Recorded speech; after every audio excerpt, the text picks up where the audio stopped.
Hi guys, so this is Prasanna from IC Python. Yeah, so today I'm going to share the question, solve the question, count number of peaks from the code drive division 2 connected by NetEaserG, and it was supported by Geeks for Geeks. Okay, so this is the division 2 first problem, count number of peaks, and let's do it.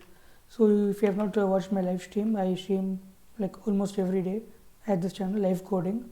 So recently, just now also I ended the stream for 42 minutes. I started just 42 minutes before. So yeah, do check up that channel also and show your love over there. And let us continue with the question. So it is saying that you are given an integer n. So that is the only input. If you see over here, t is the number of test cases, and for each test case we are given only input n. And we need to input some f of a. Okay, what is f of a? So consider an array, any array a with length n. Okay, so an array is there. If n is equal to 5, the array contains 5 elements. Okay, where each element can only be 0, 1, 2. So that 5 elements can only be 0 or 1, 2. It can be 0, 0, 0, 0, 0. It can be 1, 1 or anything, any combination. And but the length is only n or 5 in our case. So we define f of a as the number of extrema in a. Okay, so if n is equal to 3 and 0, 1, 0 is there, only one extrema is there. What is an extrema? Extrema is given over here. Extrema is a plural of extremum. What is an extremum? It is strictly greater than both of its neighbor. Means 0, 1, 0. Greater, right? So then both of it. It should not be equal. It is strictly greater. Or it should be strictly smaller. That is the extremum points.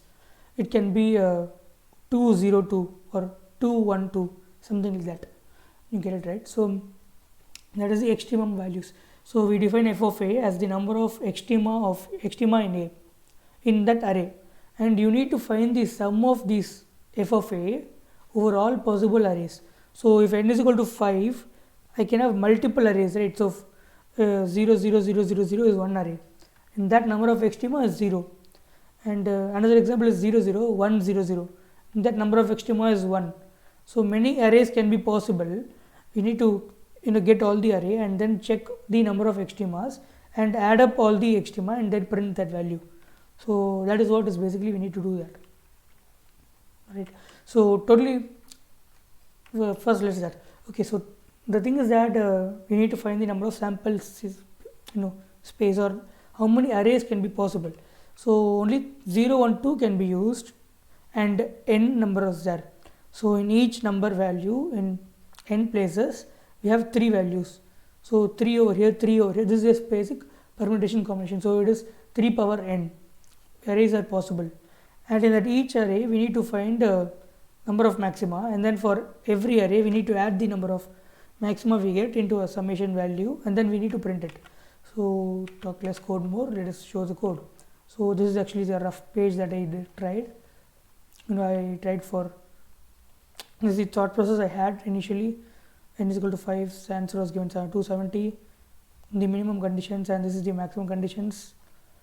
And we finally went to this part where I equal to 2 means we get percentage 3 means we get the units place, and then divided by 3, percentage 3 means we get tens digit. So this was the thought process we got. So percentage 3 means value in this. I'll just explain it in a minute. So first we are getting the input of number of test cases, then for each test case we get the input n. So input part is done now, right? And then thing is that the last value and the first value cannot be considered as extremum. Note that the first and the last value cannot be counted as extremum. So that is also given. And totally there are 3 to the power n values, right? As I told, permutation combination. We initialize an array with 0, with n values, each having 0. I am doing this because we cannot have an empty array and then put a of 5 is equal to 2, something like that. We need to have everything initialized. So we are just initializing over here. And if n is equal to 1 or 2, we need to print it 0 because no, it cannot be done. And then we have a summation value to print the final summation about.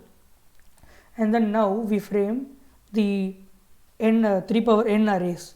If you want to see how it works, I'll just uncomment this and save it and run it for you. So we are let's run it for run, and if you give 1 and then if you give 3, it prints out basically every element possible, every array possible. So 0 0 0 0 0 1 0 0 2 0 1 0. And how is this possible? Means we do that with the help of this part of code. For the final output, we need to comment this out. So what we are doing is that there are 3 to the power n values possible, and then we find out the each value of that for one array, and then like that for like that we do it for 3 power n arrays. So that's what is here. So array of j is equal to temp the remainder of 3. Temp is actually I. If I is equal to 0, it is 0 0 0, right, or 0 0 0 0, the first element, and then it keeps on increasing, and for the 10th digit we actually divide it by 3, int of divided by 3, because point values we do not require. So int of divided by temp divided by 3, and then again we iterate this to get this. This for loop is for getting one array, right, and then we put count as 0, because the count value is measuring number of maxima or minima, both.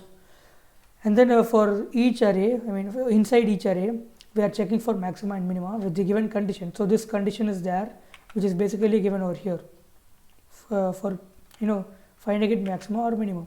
And then if we find such condition, we are increasing the count by 1, and then after finishing all the count value for one array, in this 3 power n loop, we are actually adding CNT to the summation value.